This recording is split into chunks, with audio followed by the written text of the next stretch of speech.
Queridos, boa noite mais uma vez. Abra sua Bíblia, por gentileza, lá no livro de Mateus, Evangelho de Mateus, capítulo 2.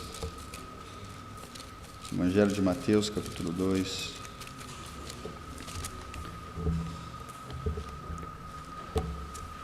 Nós leremos quase que todo o capítulo, tá? A partir do verso 1, diz assim: Tendo Jesus nascido em Belém da Judéia, em dias do rei Herodes, eis que vieram os magos do Oriente a Jerusalém, e perguntavam: Onde está o recém-nascido, rei dos judeus? Porque vimos a sua estrela no Oriente e viemos para adorá-lo. Tendo ouvido isso, alarmou-se o rei Herodes e com ele toda a Jerusalém. Então, convocando todos os principais sacerdotes e escribas do povo, indagava deles onde o Cristo deveria nascer. Em Belém da Judéia, respondeu eles, porque assim está escrito por intermédio do profeta: E tu, Belém, terra de Judá, não és de modo algum a menor entre as principais de Judá, porque de ti sairá o guia que há de apacentar a meu povo Israel. Com isto Herodes, tendo chamado secretamente os magos, inquiriu deles com precisão quanto ao tempo em que a estrela aparecera. E enviando-os a Belém, disse-lhes: Ide e informai-vos cuidadosamente a respeito do menino, e quando o tiveres encontrado, avisai-me, para eu também ir adorá-lo. Olha que mentiroso aqui, né? Depois de ouvirem o rei, partiram, e eis que a estrela que viram no Oriente os precedia, até que chegando parou sobre onde estava o menino. E vendo eles a estrela, alegraram-se com intenso júbilo. Entrando na casa, viram o menino com Maria, sua mãe, e prostrando-se o adoraram, e abrindo os seus tesouros, entregaram-lhe suas ofertas, ouro, incenso e mirra, que é um perfume. Sendo por divina advertência prevenidos em sonho, para não voltarem à presença de Herodes, regressaram por outro caminho à sua terra. Tendo eles partido, eis que apareceu um anjo do Senhor a José, em sonho, e disse: Dispõe-te, toma o menino e sua mãe, foge para o Egito e permanece lá até que eu te avise, porque Herodes há de procurar o menino para o matar. Dispondo-se ele, tomou de noite o menino e sua mãe e partiu para o Egito. E lá ficou até a morte de Herodes, para que se cumprisse o que fora dito pelo Senhor por intermédio do profeta: Do Egito chamei o meu filho. Aqui ele faz referência a uma profecia de Oséias. Vendo-se iludido pelos magos, enfureceu-se Herodes grandemente e mandou matar todos os meninos de Belém e de todos os seus arredores, de 2 anos para baixo, conforme o tempo do qual, com precisão, se informara dos magos. Então se cumpriu o que fora dito por intermédio do profeta Jeremias. Ouviu-se um clamor em Ramá, pranto, choro e grande lamento. Era Raquel chorando por seus filhos e inconsolável, porque não mais existe. E aí eu vou parar por aqui, depois tem o trecho em que eles voltam do Egito, e aí logo já um salto, quando João Batista começa a sua pregação, e depois já o batismo de Jesus. Pai querido, obrigado por esse texto que nós lemos, texto tão lindo que fala a respeito do nascimento do seu filho Jesus, que nos salvou. Fala conosco agora aos nossos corações, em nome de Jesus. Amém. Amém. Amados, Natal, então é Natal, a festa cristã do Velho e do Novo.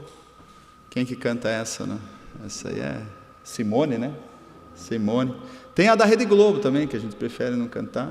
A da Rede Globo é o novo tempo que começou, né?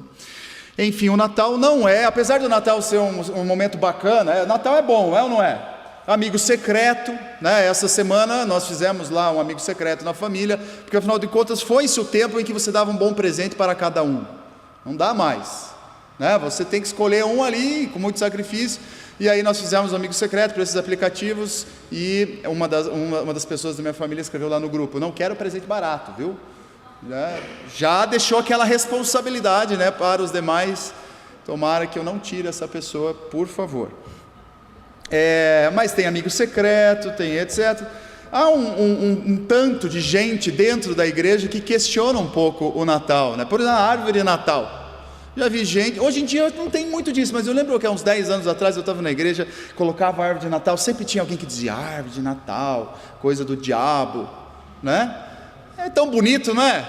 E você sabe que a história da árvore de Natal ela não é estranha assim, tem um monte de história, mas eu li uma muito interessante que é do século XIV, quando os padeiros pegavam árvores, como essa, isso aqui, ó, agora eu vou demonstrar um pouquinho do meu conhecimento da geografia. Isso aqui é uma árvore uma conífera aciculifoliada. Sabe o que isso quer dizer ou não? Ela tem forma de cone e as suas folhas são pontiagudas, e ela resiste muito ao frio. Ela sempre está verdinha. Você lá no mundo. Olha lá, todo mundo diz que é a floresta amazônica. Não é, a maior floresta do mundo é a floresta de coníferas. Pega lá a parte norte do planeta Terra, vai desde do Canadá à Rússia. Então, é feita de pinheiros, não necessariamente como esse, mas esse aqui. Ela está sempre verdinha, porque ela resiste muito ao frio. E aí esses padeiros colocavam doces e balas para as crianças, e na época do Natal, as crianças chacoalhavam a árvore. E aí caíam os doces e as balas. Essa é isso existiu, tá? Isso é história, mas é uma das respostas para a origem das árvores, depois foram enfeitadas de forma diferente, e isso era feito justamente na época do Natal, que era o solstício de inverno no hemisfério norte. O que é isso, pastor? Solstício de inverno é o dia mais curto do ano, que é justamente o contrário do nosso solstício de verão, porque no hemisfério sul, quando é solstício de inverno no hemisfério norte, é solstício de verão no hemisfério sul, que acontece entre o dia 21 e 22 de dezembro. Então, quando isso acontecia lá, eles celebravam, ou seja, o dia mais curto do ano é hoje, a partir daqui vai começar a vir o sol, ou o sol agora vai começar a nos oferecer mais luz. Eles comemoravam como se fosse quase com o renascimento do sol. Então, a partir de hoje, estamos alegres, estamos felizes, vamos celebrar, porque os dias de tristeza, mais noites, né, eles se foram. Agora nós começamos a ter dias mais longos, e por isso vamos celebrar. Aí era a colheita, ofereciam as primícias, aquilo que tinham, para celebrar esse momento. Então esses símbolos, né, até as velas do advento, tem toda uma resposta para tudo isso.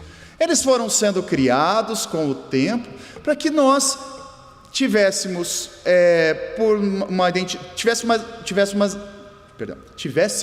uma identidade visual desse momento que é tão interessante, importante para nós. Você olha uma árvore de Natal, você diz, essa semana eu estava vendo uma reportagem, isso é interessante, até falei para a Amanda, para mim não funciona. Ela falou, para mim funciona. Ele está falando sobre a importância da árvore de Natal nos estabelecimentos comerciais.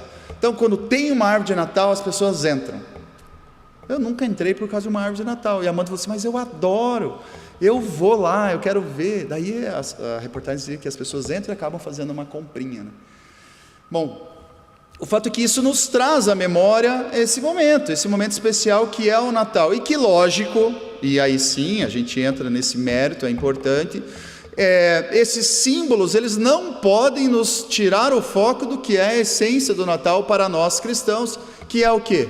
Todos nós sabemos responder, o nascimento do nosso Salvador, que também é uma figura entre várias religiões controversa. Quando você pensa assim, estamos celebrando o Natal, se você for, por exemplo, para Israel,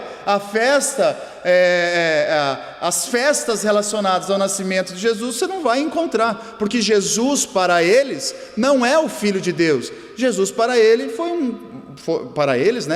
um profeta, foi um homem bom, foi alguém que se destacou dentro do judaísmo, mas que também foi um traidor, vamos pensar assim, porque se colocava como traidor, um mentiroso, né? Que se colocava como filho de Deus, sendo que eles não entendiam dessa forma, e até hoje não entendem que Jesus Cristo é de fato o Messias, o Cristo, o ungido, o Filho de Deus vivo. Se você, por exemplo, for à Índia, qual é a religião predominante na Índia? O hinduísmo. O hinduísmo entende que Jesus é o quê? Uma espécie de avatar, né? Ele é não é nem um Deus, mas ele seria você sabe que na Índia as pessoas podem adorar, no hinduísmo, perdão, elas podem adorar milhares de deuses, né? Eles são politeístas, o Deus maior era o Deus Brahma, e o que acontece? O Deus Brahma, ele se subdividiu em vários outros deuses. Então a ideia é assim, esse Deus Brahma, num determinado momento, ele se dissolve, ele se desfez, e aí sobre a terra, centelhas desse Deus Brahma foi sendo colocadas sobre coisas ou pessoas, ou animais, ou objetos. Então a pessoa pode entender que o cabelo dela, por exemplo, é uma parte de Brahma, e então eu adoro os ratos, seja o que for. Então, para eles, a pessoa, o Jesus histórico, porque existiu, o Jesus histórico, dificilmente ele é negado. Se você for comprar um livro na livraria Saraiva, você vai encontrar um livro chamado Jesus Histórico, ou seja, vai trazer a pessoa de Jesus Cristo na história. Mas colocá-lo como o único Deus, aí é uma prerrogativa nossa, aí é uma prerrogativa da nossa fé, da fé cristã, que entende que não há salvação sem Cristo. E aí a gente tem que entender também que essa ideia que nós escutamos muito por aí, muito disseminada, o legal é ter religião. As pessoas falam assim, que bom que você tem religião, que você tem a sua fé e etc. Pode parecer bastante antipática essa posição, mas ela é cristã. Não existe salvação fora da nossa fé, da Bíblia, na verdade. Não existe salvação, porque Jesus Cristo, ele diz, eu sou o único caminho. Então, ou ele mentiu, e se ele mentiu, o que a gente está fazendo aqui? Ou ele está falando a verdade. Então ele diz, eu sou o caminho, a verdade e a vida, ninguém vem ao Pai senão por mim. Então quando você diz para o outro que tem uma religião, você diz, legal que você tem uma religião, mas espera aí, a religião dele não acredita que há um único caminho, uma única forma, todas podem levar.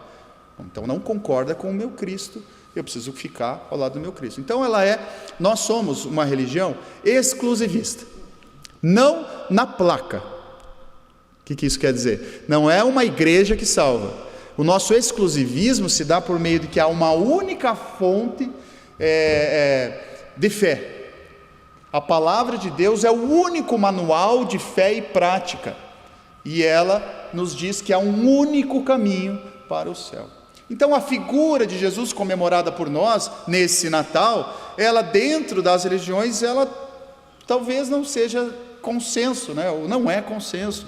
Poderia citar, falei do judaísmo, poderia falar do mormonismo, né? Não sei se alguém que tem um passado mormon conhece alguém, mas a pessoa de Cristo no mormonismo é bem diferente.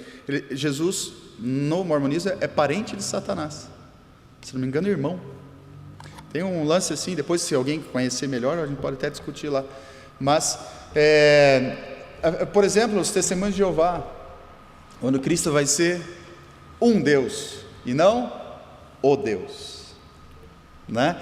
Então, o que mais? O Espiritismo, falei do judaísmo, o islamismo. O islamismo, Jesus existiu para o Islã? Sim, mas Jesus é um profeta. Jesus é um profeta, ele não é o Deus, ele não é o único caminho. Eu prefiro que negue do que tente bagunçar o negócio, sabia? É mais fácil você conversar com uma pessoa que diz assim, eu não acredito, do que aquela que diz, eu acredito que todos os caminhos levam, né? Porque a cabeça está bem bagunçada assim. Bom, o fato é que, independente disso tudo, nós somos cristãos, vivemos nessa sociedade eclética, miscigenada, né, nesses vários pensamentos, bastante diversa. Nós temos que nos posicionar e entender de fato, então, a relevância desse momento, que é abençoado por Deus. Ou você acha que Deus, na história, se Ele não quisesse, Ele não teria poder para tirar tudo isso aqui, quer saber, não se comemora o Natal? Mesmo que Natal, evidentemente, Jesus não nasceu no dia 24 de dezembro. Jesus, inclusive, nasceu de 3 a 4 anos antes do seu nascimento. Você sabia disso? Estranho, né? O calendário foi alterado, foi mudado, e o zero, né, o marco zero, o Jesus que divide a história ali, na verdade, não foi ali. O nascimento de Jesus Cristo, isso já é comprovado, o nascimento de fato aconteceu de cerca de 3 a 4 anos antes do que aquilo que se tem hoje como marco zero para a contagem do depois de Cristo. Tá. Mas nem sabemos se foi dia 24, 25. O fato é que foi. E Deus quis que num dado momento da história, uma data, um momento fosse escolhido para que nós lembrássemos disso. Deus gosta de memoriais, assim é na sua vida. Os memoriais são importantes. É bom que você lembre daquele dia em que Ele te pediu em namoro. É bom que você lembre daquele dia em que vocês viajaram e aquela viagem foi maravilhosa e serviu de um reencontro, um laço agora novo. Sabe esses momentos da nossa vida? Por isso que é bacana que você lembre o dia da sua conversão. Você traz à memória esses momentos, esses memoriais. Cristo, Deus, assim o fez com o povo de Israel inteiro. As festas da tenda, do tabernáculo, da Páscoa. Momentos em que Deus diz assim, nunca se esqueçam e fale para os seus filhos o que significa tudo isso aqui. Então é Natal.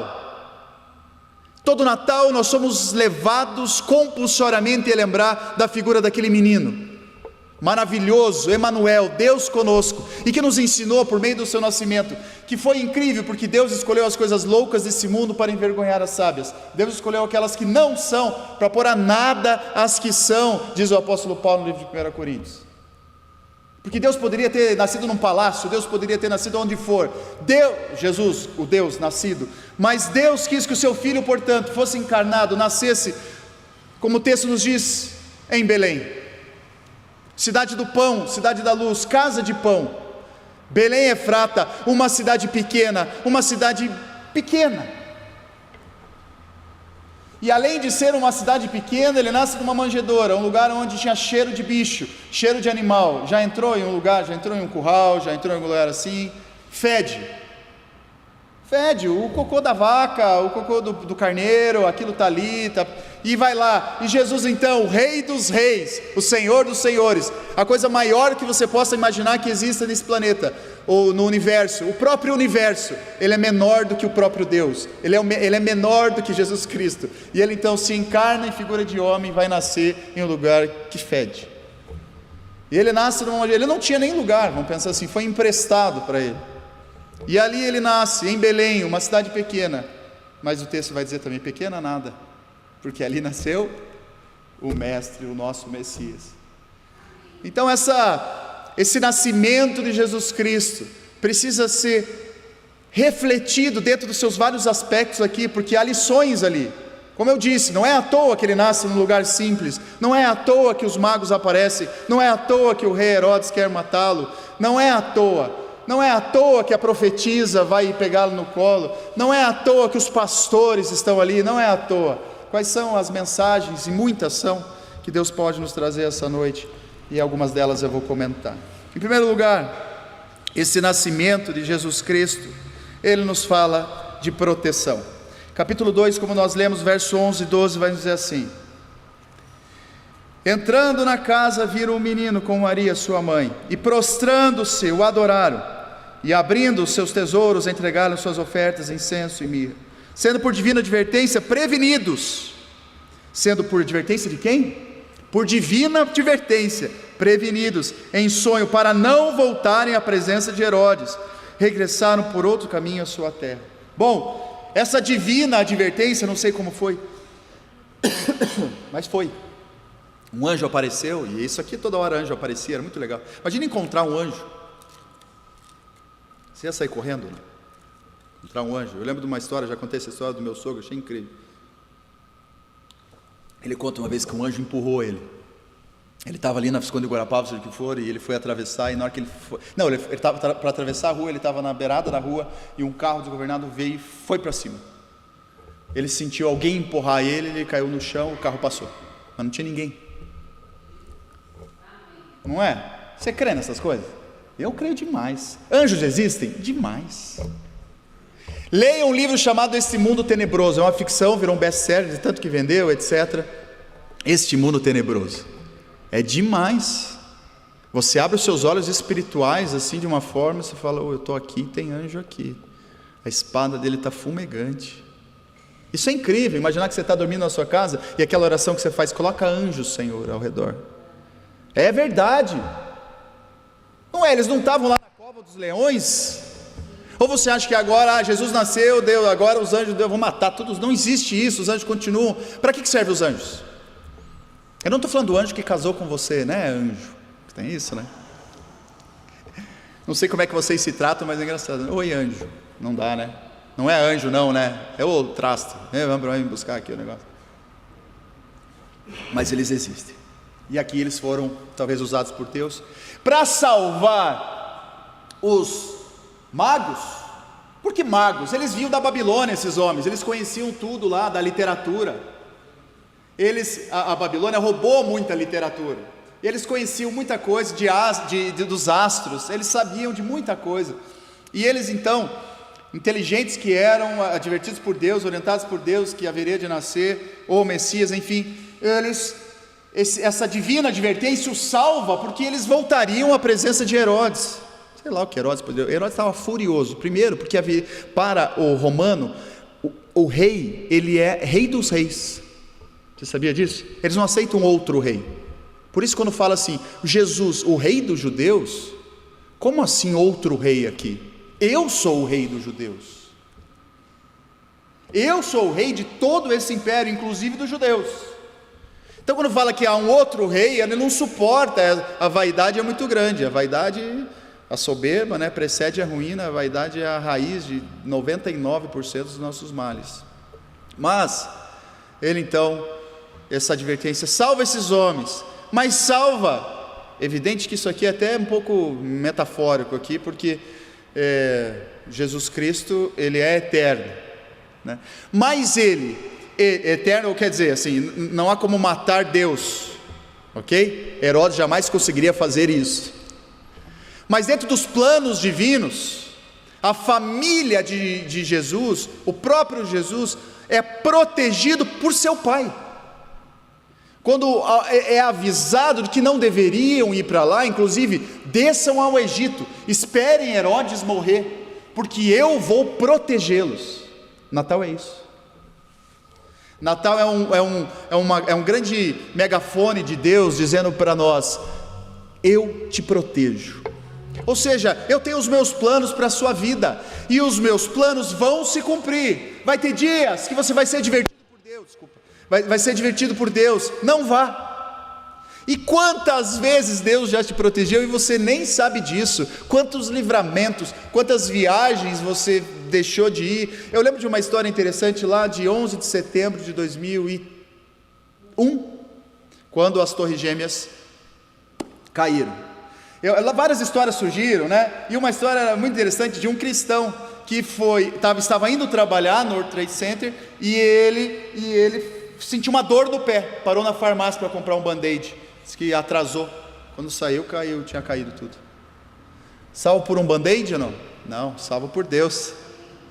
Foi protegido, foi salvo, Deus te protege. E essa proteção não é só contra a violência, porque aquele que trabalha sem que haja Deus protegendo a sua casa, vai trabalhar em vão, né? Em vão vigia a sentinela, em vão trabalha, se o Senhor não estiver ali abençoando e cuidando. Mas essa proteção não é só física da violência, é uma proteção espiritual para que você vença as tentações da sua vida. Quantas vezes Deus te livrou? Deus te livrou daquela pessoa. E eu vou dizer uma coisa para você, esse negócio que a gente via em novela quando eu era adolescente, eu não sei, agora estou falando sério, nem é uma coisa irônica, eu não sei se as pessoas ainda assistem novela, né? Hoje em dia é mais o Netflix lá, as séries, né? É difícil achar uma série boa também hoje em dia, hein? Misericórdia, assisti uma ontem lá, parei no segundo episódio, isso não é para mim. Se bem que a série é uma novela, né? Então você é noveleiro, desculpa te dizer. Sei como é que tá lá, mas lembra que tinha aquelas traições, aquelas perseguições, lembra? Tinha a Carminha. Não tinha Carminha? Nem que novela era essa da Carminha? Tinha Carminha, tinha umas coisas meio maquiavélicas. Gente, você sabe que isso existe mesmo? Às vezes você cruza com umas pessoas no meio do caminho, elas encarnam, elas querem, isso aqui não... Às vezes no trabalho. E sabe que Deus diz que Ele te livra disso? Ele te livra das Carminhas da vida. É verdade. Você já entrou numa casa e sentiu um negócio ruim? Vocês vão achar que é meio mandinga, mas não é. Eu já entrei. Você entra numa casa e parece que o diabo está ali. É verdade. Tem casa que tem um negócio ruim dentro dela. É lógico. Se tem dentro daquela casa, se tem dentro daquela casa pessoas que não adoram a Deus, pessoas que dão brecha para o diabo, pessoas que às vezes até invocam o diabo, onde ele vai estar? E você é luz entrando em um lugar que é trevas. Isso te incomoda? É lógico que tem que incomodar, mas vai incomodar muito mais as trevas, não é? E Deus te dá proteção, por isso você não precisa ter medo do diabo. Você tem que enfrentá-lo. Você tem que fugir da tentação. Agora o diabo você enfrenta. Se aparecesse uma pessoa endemoniada na sua frente, o que você fazia? O sinal da cruz? Você ia correndo? Já aconteceu comigo, da pessoa me ligar: pastor, me ajuda, a pessoa está endemoniada. Vai para cima, irmão. Vai falar, vai orar, vai repreender. E se a casta não sair, vamos chamar gente de mais oração e de mais comunhão, porque vamos, né? Porque a obra é feita por Deus, a proteção é dele. Amados, os planos de Deus para a sua vida vão se cumprir. Tanto que nós vimos o que aconteceu com Jesus Cristo ali, ele deu tudo certo. E a mensagem de Deus essa noite, Deus te tirou de casa e ele te trouxe aqui para dizer assim para você: vai dar certo. Vai dar certo. Eu te protejo da fome, eu te protejo do frio. Sabe o que isso quer dizer? Você vai ter uma casa, você vai ter o que comer, buscar em primeiro lugar o reino de Deus e sua justiça, e todas estas coisas vos serão acrescentadas. Estas são 3 citadas anteriormente. Você vai ter onde morar, você vai ter o que comer, e você vai ter o que vestir. O que uma pessoa precisa para viver bem? Tem onde morar, tem o que comer e tem o que vestir. Eu te prometo dignidade, promessa de Deus para a sua vida. E Deus trouxe aqui essa noite para dizer isso. Eu não sei o que vai ser no meu futuro, eu escolhi uma profissão difícil, está complicado aqui. Relaxa, fica em paz. Você acha que você tem controle sobre a sua vida? É que a gente quer planejar um amanhã. O apóstolo Tiago vai dizer o que é a vossa vida.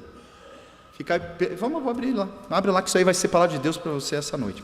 Livro de Tiago,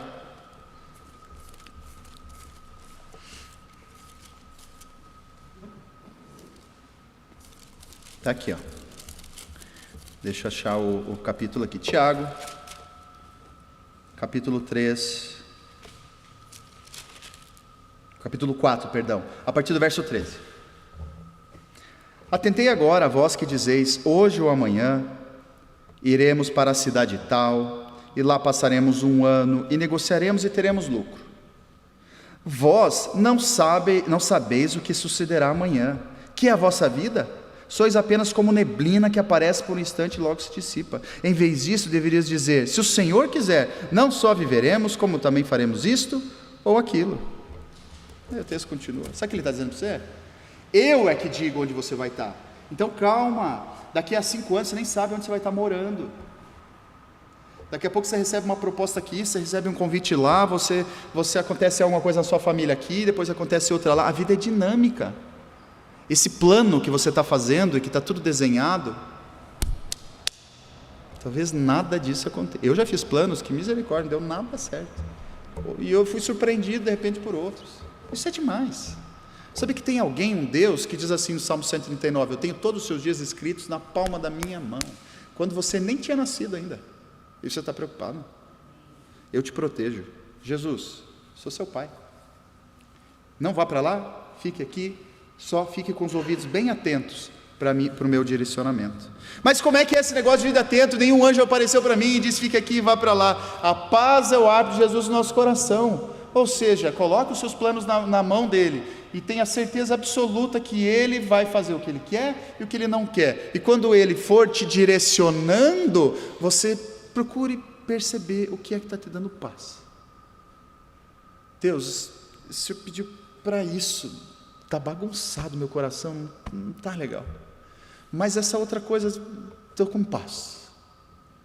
É de Deus. É assim.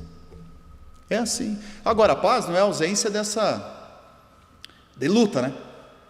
Não quer dizer assim: agora eu olho para lá e que lá vai dar tudo certo. Não, é mesmo é a guerra mesmo, um negócio meio difícil mesmo, mas é ali, Deus, eu sinto isso.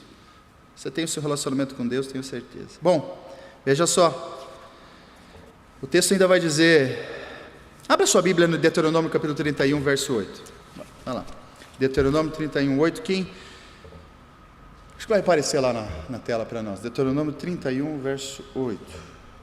Lembra que, não é o caso desse texto, mas lembra que Deus faz com Daniel? Protege Daniel, foi fiel. proteção. O que Deus faz com Gideão? Protege Gideão. Mas Deuteronômio 31:8, vamos lá, ó. Olha que palavra para nós essa noite. O Senhor é quem vai adiante de ti, Ele será contigo, não te deixará, nem te desamparará, não temas, nem te atemorize. Olha, irmãos, eu não acredito que as coisas aconteçam por acaso. Se eu estou aqui pregando essa palavra e Deus permitiu, porque se Ele não quisesse, descer um raio agora aqui. É sério. Deus te tirou lá da tua casa, hoje estava passando alguma coisa legal na televisão, nem sei se estava, mas Deus te tirou, Deus você veio, para você ler, coloque de novo esse texto, para você ler Ele te falando isso no coração. O Senhor é quem vai diante de ti, Ele será contigo, não te deixará, nem te desamparará, não temas, nem te atemorize. Amém. Em segundo lugar, o que é incrível aqui é a empatia de Deus para conosco. O que quer dizer Jesus, vamos pensar que Jesus, o Evangelho de João vai dizer que Jesus, Ele é o quê? Ele é Emanuel, que quer dizer Deus conosco. Então a figura de Jesus Cristo, deixando o seu trono de glória, descendo até a terra, se fazendo homem, habitando entre nós, cheio de graça e de verdade, Ele é o Cristo, o Deus encarnado, o Deus que veio nos mostrar, veio não só nos salvar, veio nos mostrar como se vive. Ele é empático à nossa situação. Olha o que diz Hebreus, capítulo 2, verso 14 ao verso 18. Hebreus 14 a 18.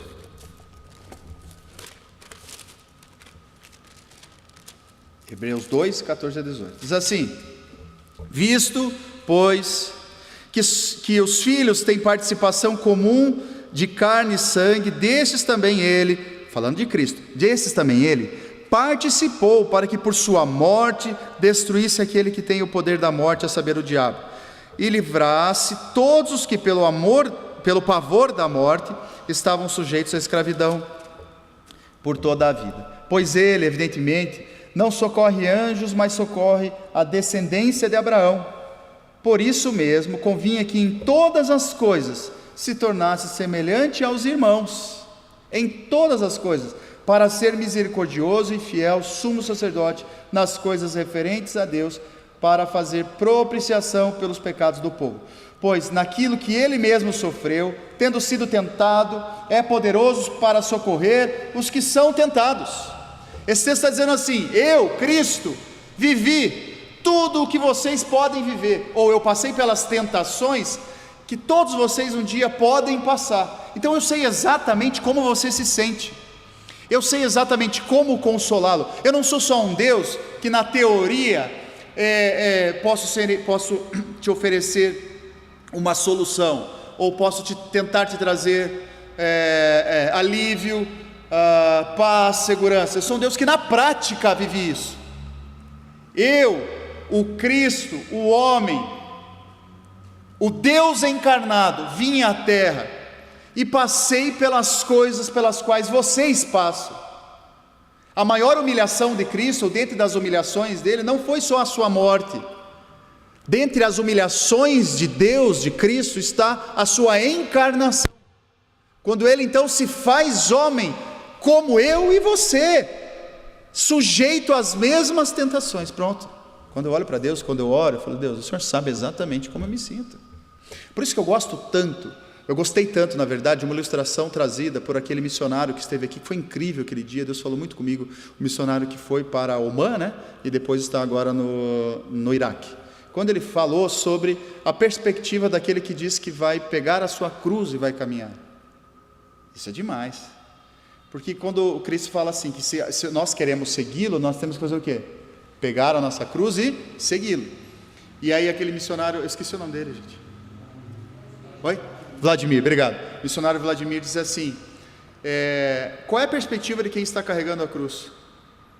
Se eu estou com a cruz, eu estou indo para a minha morte. Não tenho mais sonhos. Porque se eu estou com a cruz caminhando para a morte, adianta eu sonhar com alguma coisa? Não adianta, acabou.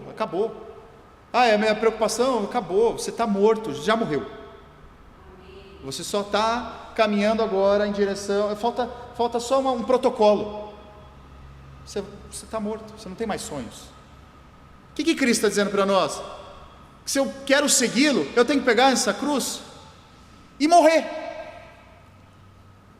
Os meus sonhos agora valem nada, ou muito pouco. Por quê? Porque eu preciso colocá-los todos nas mãos do Senhor, e Ele sim vai me dizer, isso, aquilo, é isso aqui que vai, os meus sonhos são esses, os meus caminhos são melhores que os vossos caminhos, eu que sei que pensamentos têm a vosso respeito, diz o Senhor, pensamento de paz, não de mal, para vos dar o fim que desejais.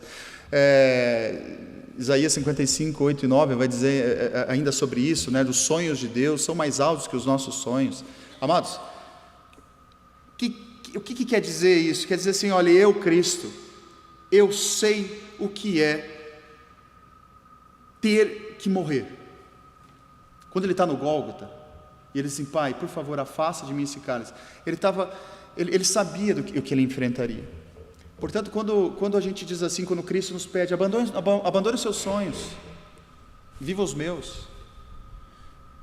É sofrimento, vai encarar o sofrimento, é possível, porque não sobreveio tentação maior do que aquela que você possa suportar. E as provações, aí vai dizer Tiago novamente, as provações servem para quê? Para crescimento do servo de Jesus Cristo.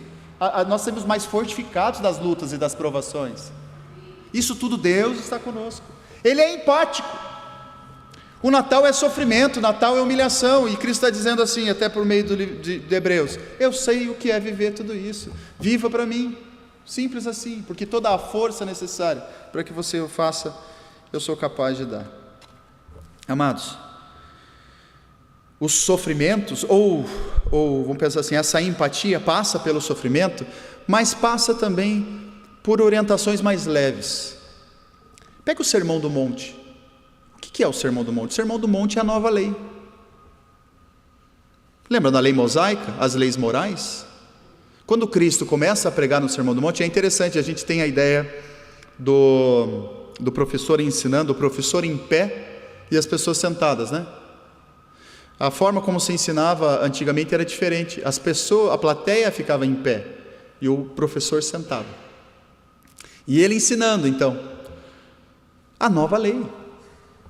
Olhe, foi dito para vocês que o adultério é a consumação do ato. Eu estou dizendo agora que aquele que cobiçar a mulher já adulterou. Foi dito a vocês isso, agora eu digo isso. Ele ensina, ele orienta como viver. Se você pegar o Sermão do Monte, tem dúvidas sobre juízo, sobre julgamento, está lá. Tem dúvidas sobre dízimo, está lá. Tem dúvidas sobre o que acontece se alguém rouba, está lá. Tem dúvidas sobre inveja, está lá. Tem dúvidas sobre casamento, está lá. Ou seja, as orientações ele nos deu, ele veio nos ensinar a viver. Mateus capítulo 5 começa ali o Sermão do Monte e começa com as bem-aventuranças, né? Bem-aventurado aquele que é perseguido por causa da justiça, né? Porque deles é o reino dos céus. Bom, partindo do pressuposto de que o homem já não se suporta mais, como nós precisamos aprender a viver. Tem uma música pagã aí, mas ela é boa. Toda pedra no caminho, você pode retirar, precisa viver. Daí ele fala assim, não, mas antes ele diz, não, nem é essa que eu queria falar. Não é essa, que ela devia ter amado mais. Não era na música assim, é Epitáfio o nome dessa música, eu acho, né? Deveria ter amado mais, me importado mais, não sei o que, não sei o que. É verdade. Não sei o que, não existe. Eu aqui. A gente vai morrer. Você vai morrer. Não sei quantos anos tem de vida, pode ser que daqui a pouco, deveríamos ter feito mais o quê? Vivido mais como Jesus. Tem um livreto bem legal, chamado assim, se o meu ministério começasse de novo. Se eu começasse meu ministério de novo, ele deve ter umas 100 páginas, fininho. E o mote daquele livro é assim, eu deveria ter falado mais de Jesus. Se começasse tudo de novo, eu deveria ter falado mais de Jesus. Essa semana aconteceu uma coisa interessante comigo, eu já vou caminhar aqui. Eu peguei um Uber, Terça-feira pela manhã eu estava lá no SER, aqui no Moçungue, eu recebi uma ligação: você precisa estar em São Paulo 4 horas da tarde. Era 9 horas da manhã. Eu pensei, como é que eu vou para São Paulo agora? Avião, só se eu vender um rim, porque de última hora, R$1.000 e poucos. De ônibus, não vou, eu sempre vou de ônibus, mas decidi ir de carro. E aí, peguei um Uber. Mas se eu sair às 10, 4 horas eu estou lá, 5 horas e pouco. Gente, aquele Uber, ele andava a 30 por hora exatamente. Exatamente. Eu ficava olhando no velocímetro, ele não saía de 30. Aquilo foi me dando nervoso. E eu não queria ser chato, né? Porque tem a notinha do Uber, não, brincadeira, nem me importa aquela notinha. Mas você fica constrangido, né? Vai ver a pessoa quer seguir as leis de trânsito mesmo ali, que nem era essa, podia subir um pouco mais, mas ele estava a 30 por hora. Daqui a pouco ele fala assim: você tem carteira de motorista? E era um sotaque castelhano. E eu falei: tenho. Deixa eu tirar uma dúvida com você. Ele começou a conversar. Eu perguntei: de onde você é? Ele falou: sou de Cuba. Daí, quanto tempo você está aqui? Estou há 4 anos. Onde você mora? Não sei o que. Gente, na metade do caminho, contado no relógio, do Moçungue até a minha casa é mais ou menos 25 minutos. E não é para dar isso, é para dar 15 menos. Na metade do caminho eu me deu um negócio assim, entendi. É para eu falar de Jesus para esse cara, por isso que ele está indo devagar. E eu comecei a falar de Jesus para ele. Ele, como falou da esposa, ele tinha morado em Angola, perdeu esposa e filhos por malária.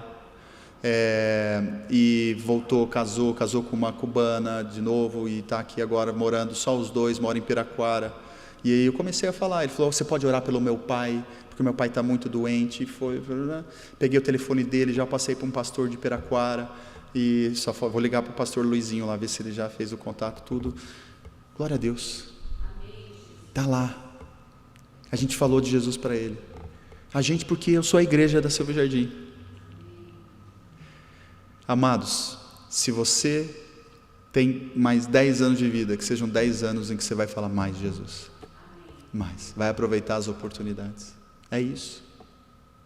Então eu já fugi um pouco aqui da linha, mas essa empatia, Jesus Cristo se tornando homem, ele quer dizer assim, dá para enfrentar. Eu consegui. E eu não consegui como Deus. Eu consegui como homem. Eu não consegui como Deus. Eu era 100% homem. Eu consegui como homem. Por fim, o Natal, ele é graça. Você imagina Maria recebendo a informação de que ela daria à luz do fruto do Espírito Santo. O Espírito Santo habitando nela. Que coisa maluca! Que coisa maluca você pensar que o Espírito Santo está habitando Maria. Que coisa mais maluca ainda, imaginar que o Espírito Santo habita você. É uma lembrança, amados, de que o Espírito Santo que habitou Maria, hoje habita você. Isso é graça divina, porque quem somos nós? Eu me conheço, sei dos meus defeitos todos, e mesmo assim, por graça, não por mérito, porque por mérito não aconteceria.